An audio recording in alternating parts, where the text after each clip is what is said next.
Coming up next, we're temporarily trading in the studio album cuts for the in-concert experience. On this episode, we're counting down 7 classic live tracks that have definitely surpassed their original recordings. These are classic songs that are even better in concert, way better. We got the story of a singer who woke up with a wine glass in his hand after a heavy night of drinking and a massive hangover. He took one look at himself and he wrote the most iconic hangover track in history in minutes. But it didn't become a hit until it was done in concert years later. And then the record that it came from became the biggest selling ever, and it's because of this song. There's also the legendary song written by a rock goddess for her band's blockbuster album. But the rest of the lineup, they voted to make it a B-side, even though it was one of the great songs. 2 decades later, though, she got her revenge on stage as she sang this song while staring down her bandmate and ex-boyfriend, and it made history. Plus, my favorite song of all time that only gets better when it's done in concert, as well as the one song that's original recording wasn't a hit. In fact, the album hit number 188, but a powerful solo on a live version years later made it the most chilling song of its time. Let's do it. Hey, music junkies, Professor of Rock, always here to celebrate the greatest artists and the greatest songs of all time. If you remember the scratch and sniff stickers back in the day that you get if you got a good score on your test when you're a kid, you're going to dig this channel of deep musical nostalgia. Do you remember these? And also, make sure that you're subscribed. A lot of people have been subscribed, but they were unsubscribed for some reason. Make sure to like, comment, and share this so we can keep this channel going. And I don't know if I can recover from the last month. You guys have been amazing. You've liked and shared so much, and YouTube is still not showing the content like it was. My numbers are better than ever, and that's thanks to you. So I appreciate it. I'm going to keep it going. As long as I got a breath in me, we're going to count down the songs and talk about the great history. All right, we're going to start out at number 7 with Do You Feel Like We Do by Peter Frampton.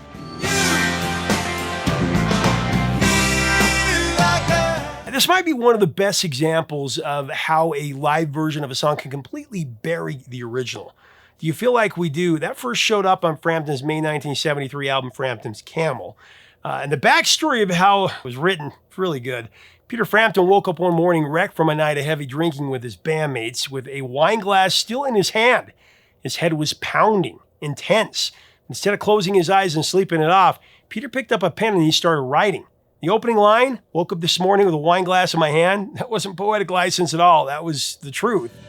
Woke up this morning with a wine glass in my hand. Said Frampton about it, and I quote, "It was a very bad hangover. The lyrics they came right out, and they're probably the most iconic lyrics I've ever written. The music, that came together just as spontaneously. Peter Frampton was jamming with the band when he stumbled onto that now famous opening riff, though. According to Peter, everyone in the room just stopped and looked at each other in bewilderment. They told him, wind it back 45 seconds. It was written almost by accident. The last song to make the Frampton's Camel album."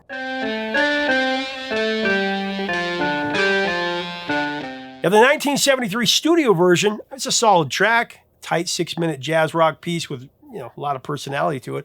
But solid and legendary, very different things, right?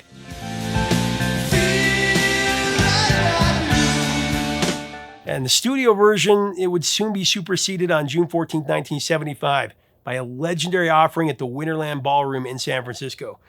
Peter Frampton has always said there was something specifically electric about Winterland that night. Something in the room that he could never manufacture in the studio at all. Do you feel like we do? That night's performance specifically, along with a few other shows, of course, would be chronicled on Frampton Comes Alive, a double live album that was released on January 15, 1976. The live version of Do You Feel Like We Do, that actually runs 14 minutes, over twice as long as the Camel studio cut. And that extra time, it's not filler. It's the whole point. Where the original, was structured and controlled, the live version wanders and it builds. Peter Frampton stretches out the instrumental sections and he lets the tension simmer and he gives the song room to become something genuinely immersive. Said Frampton about it, and I quote, "The studio version was just a song, but the live version became an experience that I couldn't have captured in a booth." And plus, there's the talk box, famous talk box, cool effect. Live, it became the centerpiece of that performance.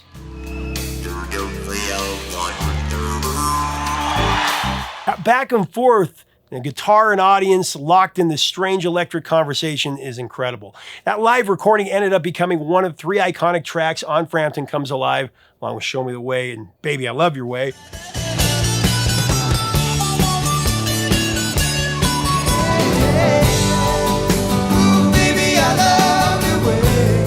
All 3 of those songs, they died on the charts originally. Total failures.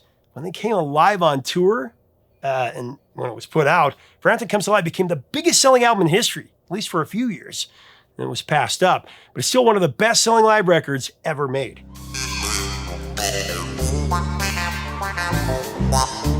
Do You Feel Like We Do? That was released as the record's 3rd single, edited down from 14 minutes to, more radio-friendly 7 minutes, still long. Climbed all the way to number 10 on the Billboard Hot 100, though, which is rare for a song that long. One of the longest tracks to ever crack the top 10. But what makes this version so special isn't just the extended runtime or the talk box theatrics. It's the feeling that you're experiencing an unrehearsed moment. A night where the room, the crowd, and the band all were locked in at exactly the right moment.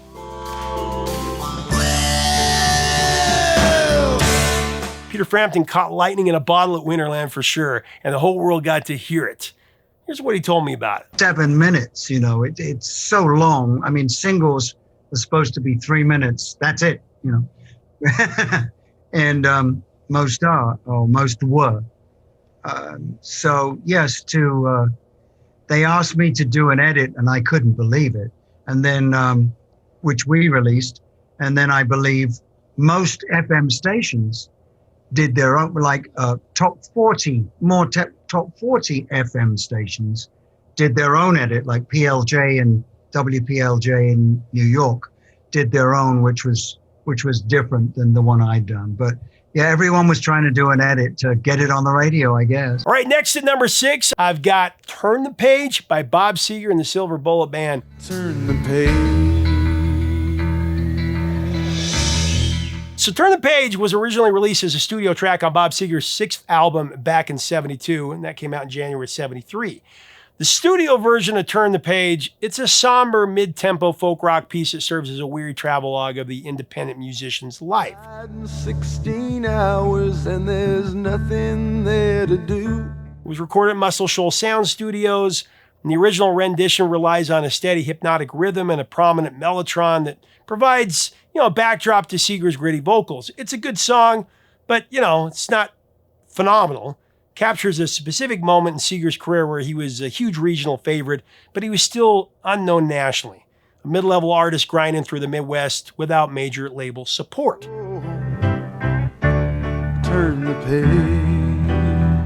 The song explores challenges inherent in the touring lifestyle, and it came from a time when he and his band almost got in a fight in a scene that sounds like it could have come out of Easy Rider, on the scene where they're wanting to fight the hippies.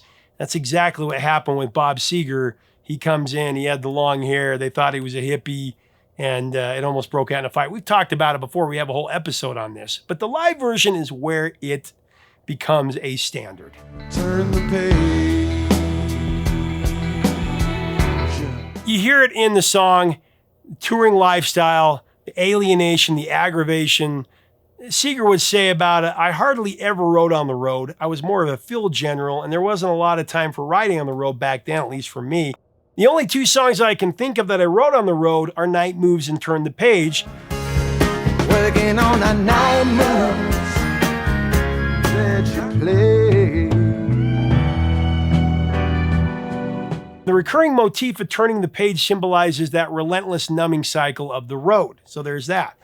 It's where every town, every hotel room and stage blurs into the next. Now, despite its status today as a cornerstone of rock history, the original studio version of Turn the Page, it didn't make any impact on the charts. Even the album only went to number 188 on the Billboard charts. However, the song's legacy was entirely redefined by the live version released on the double live album Live Bullet on April 12, 1976. The definitive version of Turn the Page was captured during a high-stakes 2-night stand at Detroit's Cobo Hall in 1975. It's a performance so electric it transformed a forgotten studio track into a multi-platinum anthem. Now, once a commercial ghost, the raw, road-weary energy of the Silver Bullet Band turned the song into an undeniable blue-collar rock manifesto. While, the back in 72 version, it's a cleaner, more restrained vocal and a prominent mellotron backing, like I said. The live Bullet performance, it has an emotional weight attached to it, and sonic texture that the original is definitely missing. It replaced the studio's polish with the Silver Bullet Band's road-hardened chemistry, most notably through Alto Reed's legendary saxophone intro. Absolutely chilling. It just changes you. The most chilling song in 1976 because of the saxophone solo.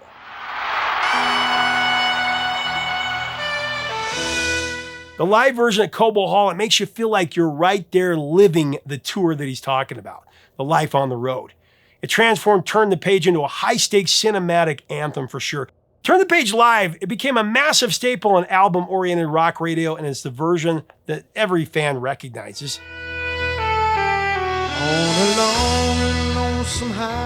That was never released as a commercial single in the US, so it never had a chance to chart on the Billboard charts. But its hit status was earned through decades of relentless FM radio airplay, and of course, legions of committed fans who embraced the song in concert and Metallica's cover of it.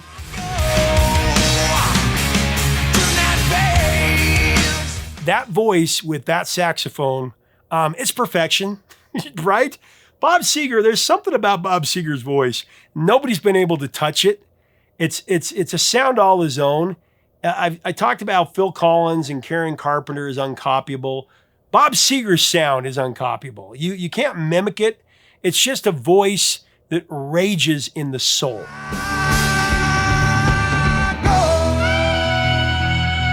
All right, next on the countdown at number 5, I've got All Apologies by Nirvana.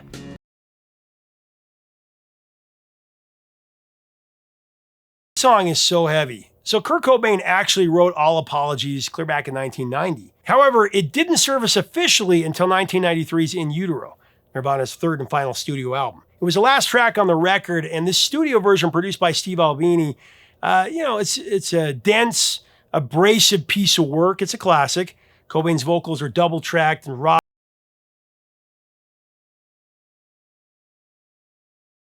The drums crash hard, and the outro dissolves into a wall of feedback and sound.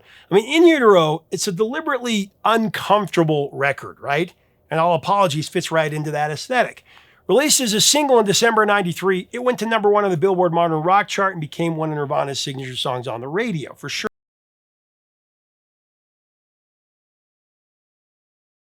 But the version that everyone comes back to again and again and again, that was actually recorded 2 months earlier in November of 93 at Sony Music Studios in New York. Of course, the MTV Unplugged taping. Kurt Cobain showed up that night with a dark artistic vision for the stage. He actually requested stargazer lilies and black candles. I mean, the set was designed to look like a funeral. What happened musically that night was a complete reinvention of this song.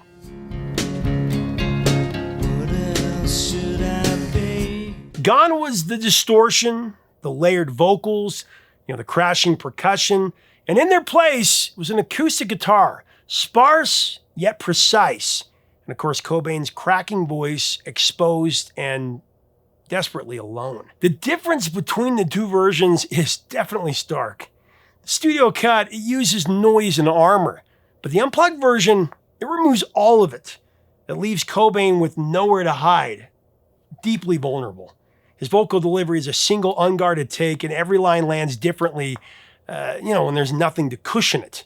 And that closing mantra, all in all is all we are, it hits completely different in each version. On In Utero, it dissolves with a kind of defiant circular energy, the noise swallowing it whole.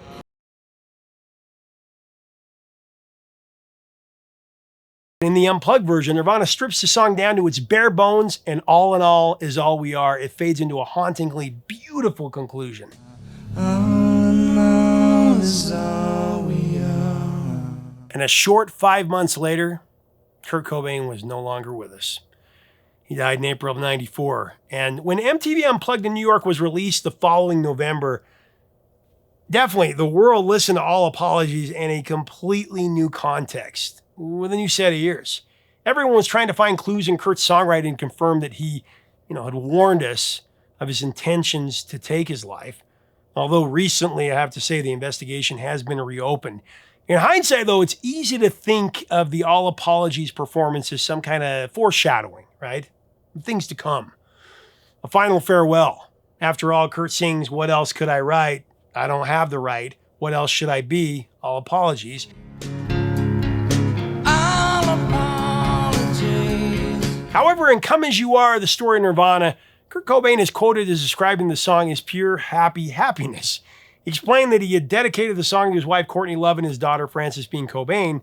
And, he said, "I wrote it for them, but none of the lyrics expose anything." He then confirmed that it was the peaceful, happy, comforting vibe of the song that captured his feelings for them. And though the MTV Unplugged version of All Apologies may not feel like the happiest of songs, there's definitely no doubt that this is one of Nirvana's definitive live tracks and one of the most definitive of all time.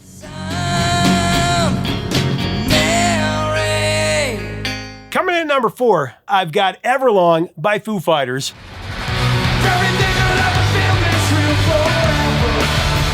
And picking a definitive live version of this song, it just feels almost unfair because Everlong has shown up in so many unforgettable live moments over the years. We'll get to that in just a minute, though. First, let's talk about the original. Everlong was released in August of 1997 as the second single from the Foo's second album, The Color and the Shape. Definitely an album that's become a classic album at this point. This was the album that really announced Dave Grohl as a serious songwriter, and Everlong was the proof of that more than any other song. Said Grohl about it, "That song was a huge turning point for me. It's the only song where I felt like I'd finally found my voice as a songwriter. Did he ever?" Studio version is a force in nature for sure, though. Relentless and driving, layered with stacked guitars. But despite being one of the most celebrated rock songs of the past 30 years, Everlong didn't chart on the Billboard Hot 100. That required a physical single release at the time, and the Foos didn't put one out stateside at least. But Everlong dominated on rock radio. It peaked at number 3 on the alternative airplay chart and number 4 on the mainstream rock chart. And it was definitely the best song of that year.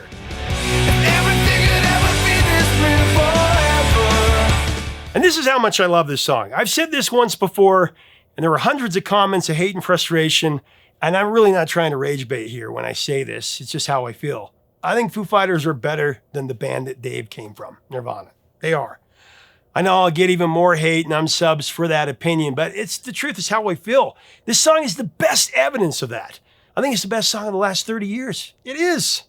But there's a storied history of the moments that give this song a life far beyond the color and the shape. Gotta promise not to stop when I say when. Now, beginning in 2000 with David Letterman, who was recovering for heart surgery, I love this and I love Letterman. When Letterman was ready to come back to the Late Show, he made one specific request. He wanted the Foos to play Everlong. The band was in the middle of a South American tour at the time, though. But they canceled the conflicting dates and they flew through the night and they showed up to play for the late night legend.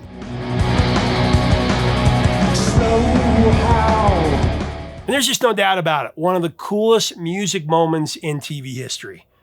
David Letterman, he never forgot it. He called them my favorite band playing my favorite song. Ladies and gentlemen, my favorite band playing my favorite song, Foo Fighters. And when Dave's 33-year run ended in 2015, he asked him back to close the whole thing out. Very cool.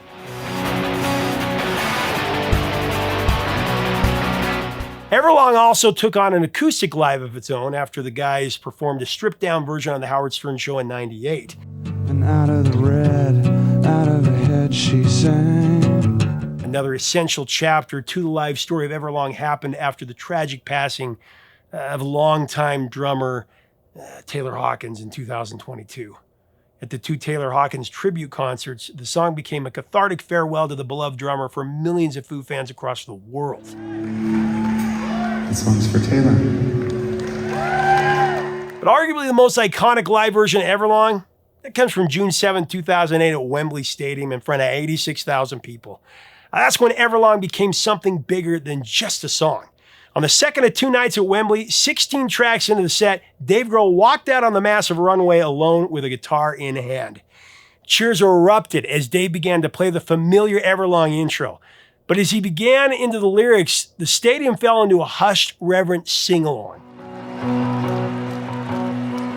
Hello. The tension steadily built as Grohl moved into the first chorus, And after the second chorus, the music drops to near silence as Grohl continued his rhythmic strumming and the audience is ready to blow the whole thing up.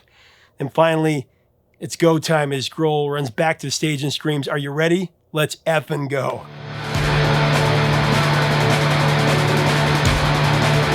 The rest of the Foo Fighters, they crash in simultaneously with heavy distortion and Taylor Hawkins' thunderous drumming that can never be replaced. The song instantly shifts from a stadium-sized campfire-style classic to a badass high-octane rock anthem. I mean, it's so iconic. The performance will be captured on the video live at Wembley Stadium, which was a combination of footage from the back-to-back sold-out shows. Said Dave Grohl of The Experience and Everlong, "I think it's the best thing we've ever done. It's hard to imagine it being any better than that. It was the most beautiful, huge, emotional night of my entire life."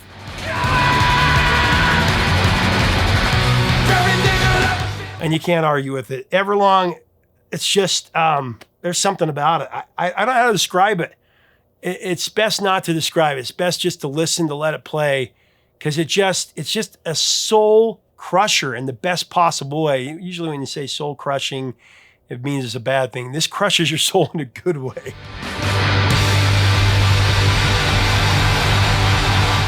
Coming in the number 3 spot, I got the Piano Man with what is tied with Born to Run. It's my favorite song of all time. Scenes from an Italian Restaurant. In our Italian restaurant. Appearing as the centerpiece of his breakthrough 1977 album, The Stranger, Scenes from an Italian Restaurant is a multi-part operatic suite. It's a song that Billy Joel considers a personal favorite, but despite its massive popularity and status as a staple of classic rock radio, the track was never released as a commercial single, though it has since appeared on multiple Billy Joel compilation albums, for sure. But spanning over 7 minutes, Italian Restaurant was definitely inspired by the Beatles' Abbey Road, where a few unfinished songs were combined to create one coherent masterpiece. The street in our old familiar place. Said Joel about it, "I'd always admired the B-side of Abbey Road, which was essentially a bunch of songs strung together by George Martin. Now, what happened was the Beatles didn't have completely finished songs or wholly fleshed out ideas. And George said, 'What do you got?' John Lennon said, 'Well, I got this.' And Paul McCartney said, 'I got that.' And they all sat around and went, 'Yeah, I think we can put this together and that'll fit there.' That's pretty much what Billy Joel did. Scenes from an Italian Restaurant, that tells the cinematic story of high school sweethearts Brenda and Eddie. Through 3 distinct musical sections, mind you, it explores bittersweet transition from youthful idealism to the sober reality of middle age. Lyrically, the song utilizes a sweet structure to tell Brenda and Eddie's cautionary tale, as the popular high school couple as they rise to social stardom and a subsequent hasty marriage, which then ultimately leads to a heartbreaking divorce. Are okay with me these days. It has some of the most beautiful instrumental parts in a song ever. It just makes my heart ache. Thematically, it's a meditation, a poignant meditation on nostalgia. Like I said, the passage of time, suggesting that while we can go back to a familiar table at a restaurant to reminisce, we can never truly reclaim the lost versions of ourselves. We can't go home again. You'd had it already by the summer of 75. And while the 1977 studio recording on The Stranger is definitely celebrated for its polished orchestral sophistication, oh man, the electricity of the live version has always outdone the original in my book. From the VHS concert film Live from Long Island, where he was on the Nylon Curtain tour, White, a bottle of red. To the film 2008 live version at Shea Stadium, and that's the one I want to kind of focus on. Okay, so the Shea Stadium performance, that transformed the suite into a gritty, high-octane stadium anthem, really. The delicate woodwinds of the studio version, they're replaced by a rollicking New Orleans-style brass section, and the tempo is noticeably accelerated. There's so much electricity in this performance. Got a new life, and the family is fine. Of course, notable is Joel's vocal delivery. His delivery at Shea, it's definitely more weathered, more conversational, more like an older Sinatra, trading the youthful soaring tenor of the original for a soulful baritone growl. The touch of time in Joel's voice, that underscores the song's themes of aging and nostalgia perfectly.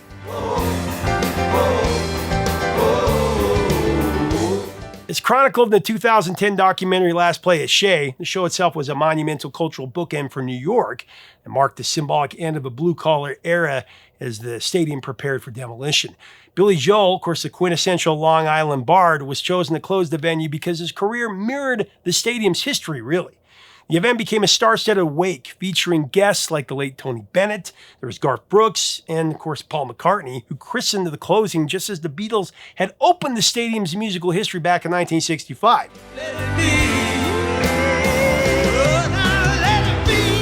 Keeping this backdrop in mind, Scenes from an Italian Restaurant takes on an even deeper symbolic layer for that performance. Said Joel, and I quote, "To be the last person to play there, it was a very heavy thing. I felt the weight of it. And no song was better received than Scenes." And if you've never heard Scenes from an Italian Restaurant and you're a passing fan of Billy Joel, it will become your favorite Billy Joel song. It is that great. Again, some of the most beautiful, moving instrumental sections, and it's one of those, nostalgia-filled, you feel the pangs, man. You feel that hurt in your heart. I love it when music does that. It moves you so much that you're on the verge of tears, even though it's a pretty happy song. It's my favorite.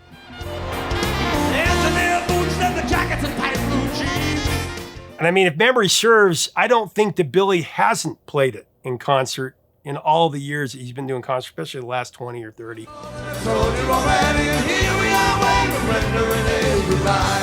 Coming in at the number 2 spot, from Pink Floyd's conceptual double album masterpiece, The Wall, I got track 6 on side 3, Comfortably Numb.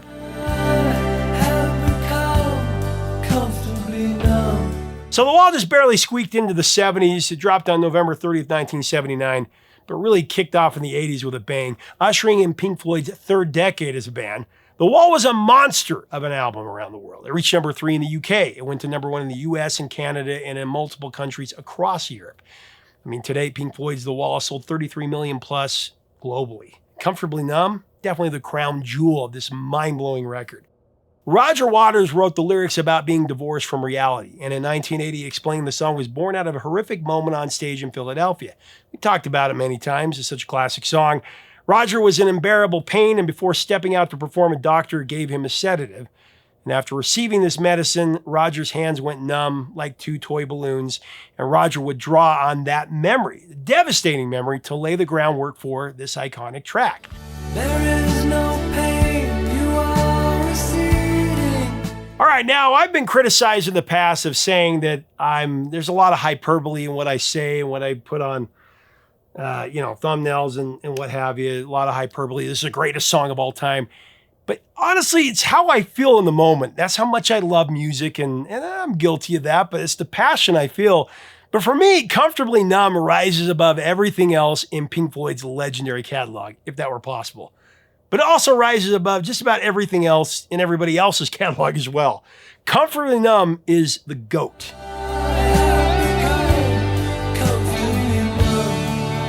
So how do you improve on one of the best songs ever written?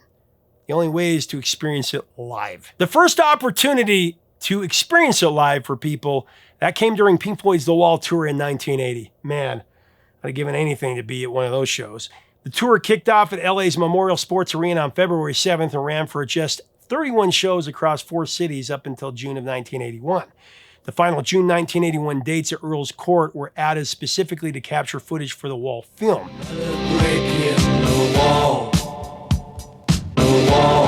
Marked the last time the classic 4-man lineup performed a full concert together. That is until their brief reunion at Live 8 in 2005, which is what I'm going to talk about. Now, for the original, an enormous wall was built across the stage for the performance of Comfortably Numb. Everybody knows it if you're a fan of Pink Floyd at all.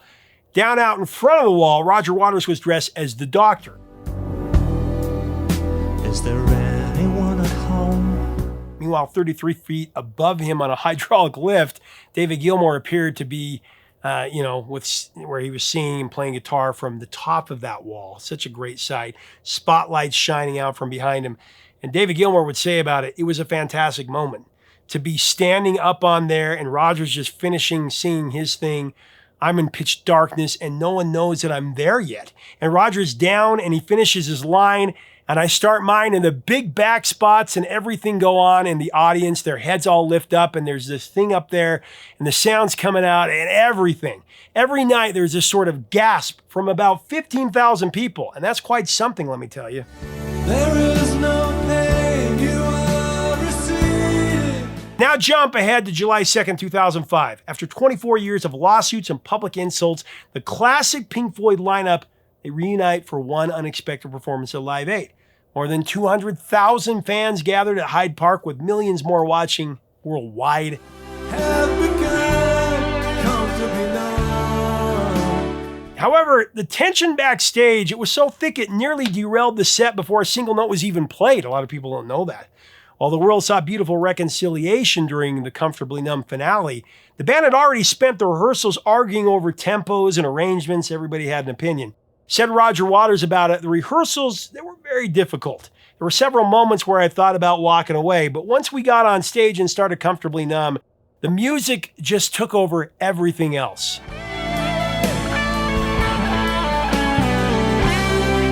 And when the final solo of Comfortably Numb rang out, the four bandmates, they stepped forward and they embraced. And it was really a brief gesture that became an immortal image in rock history. Why can't we just go to that place where, remember that line, Mr. Waters, remember that line. With all due respect, and anybody else, when the music just took over, that's what it's about. That's what it's about. It's about the music. And that's what we as spectators who watch this incredible thing happen, that's how we feel. Now, I was in the third row in late 2024 for David Gilmour's live show in LA. And I have to say, it's the guitar solo, or should I say the guitar solos, that put this song at one of the greatest live performances ever. After it was over, I was like, I can die now. And that's how I feel. Comfortably Numb, to see it live, to experience it live, and I've experienced it live a few times in different iterations, from both Roger Waters' perspective and, like I said, David Gilmour's. But that song, it's just revolutionary. It just, to hear it live, it's an out-of-body experience, really. Have become comfortably numb. All right, arriving at the number one spot on this countdown, this is the most haunting song. Truly, the live performance of this song, it brings me to tears every time, and I'm not kidding. Every time I've ever heard it, there's been a little bit of a tear well up, sometimes more than that. This song, it just cuts to the bone. Silver Springs by Fleetwood Mac. You could be my silver spring. Now, Stevie Nicks wrote Silver Springs during the Rumours sessions in 1976, right in the middle of her brutal breakup with Lindsey Buckingham. And the song wears every bit of that pain. We've talked about it before. Wasn't exactly a sad song, though. Stevie was pointing a finger directly at Lindsey and telling him flat out that she would haunt him. Singing those unforgettable words, "I'll follow you down to the sound of my voice, we'll haunt you." That's not really heartbreak. That's a freaking hex.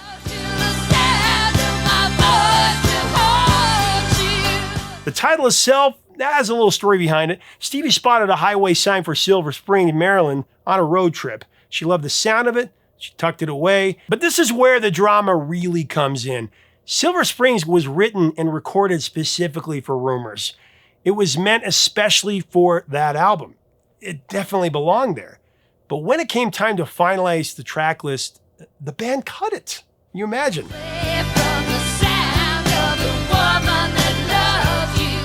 Stevie she never really got over that decision. And what was her consolation prize? Fleetwood Mac slapped Silver Springs on the B-side of Go Your Own Way, Lindsey's own bitter kiss-off to Stevie. You could go your own way. For nearly 2 decades, though, Silver Springs stayed buried. Got a bit of FM play here and there, a few rare live performances, and a spot on the 92 box set The Chain, but most fans rarely heard it, if ever. That all changed in May of '97 when Fleetwood Mac reunited for MTV's The Dance. One big concert, special, it was filmed in Burbank, California.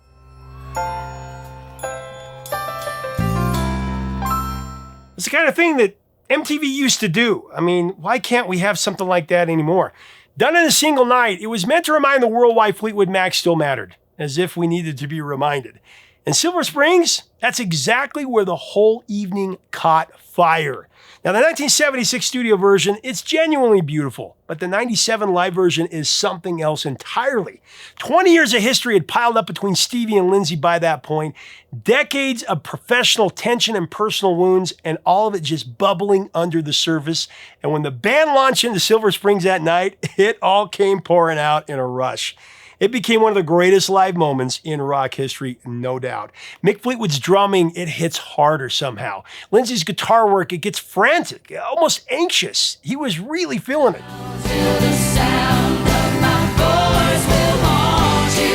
But Stevie Nicks stole the show. She unleashed her own personal brand of hell on her former beau.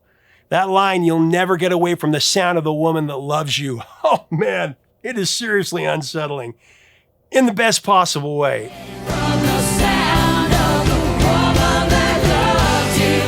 And then my favorite part is when Stevie turned and locked eyes with Lindsey mid-song. Just chills.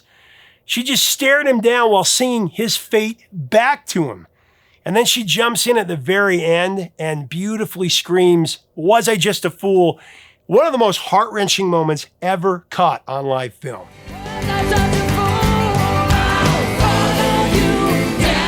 July of 1997, it climbed to number 5 on the Adult Contemporary chart, and it earned a Grammy nomination for Best Pop Performance by Duo or Group.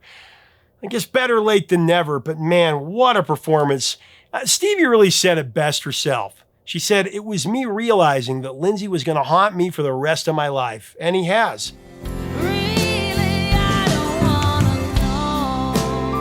But she wasn't about to go down without a fight, without showing the world exactly how she felt. Silver Springs Live in 97, that's Stevie coming out swinging. I've heard this live version like 500 times. Every time I hear it, it's like the first time I've ever heard it. It came on about a week ago. I was in the grocery store shopping, and that deep haunting pain in Stevie's voice, it just leveled me right in the middle of the market. I was on the bread aisle, and all I could do is just think, it's so funny when I do this, I forget that I'm in public and I'm just like, it's so freaking good. I just start going off. People are looking at me like, what is he talking about? And I immediately put it in, I have my headphones in and I had to listen to it again. And I'm just like, the world is going on, but they don't know about this incredible explosion that's happening between my ears. I'm sure you've felt that too when you're listening to stuff. How can the world go on when there's this incredible musical performance going on? Could be my Silver Spring. So those are my picks, my 7 picks. What do you think? What are songs that are classic songs that we all love, but they just come to a higher level when they're live? Let me know in the comments. Let's have a great discussion about this. I love live music, and I've got a couple of friends who are like, they didn't do it like the studio version. They changed it up. And I'm like, guys, the live version, you're in the moment. You're experiencing it in the moment. There's nothing like it. And that's why AI, it'll probably replace a lot of things, and it may replace this channel for hell's sake. And they got lots of content out there that I think isn't as good, but it will never replace live music. It won't. They can't do that. We as humans, we want that. We want to feel that. Anyway, those are my take. Let me know below. Let's have a great discussion. And make sure to subscribe.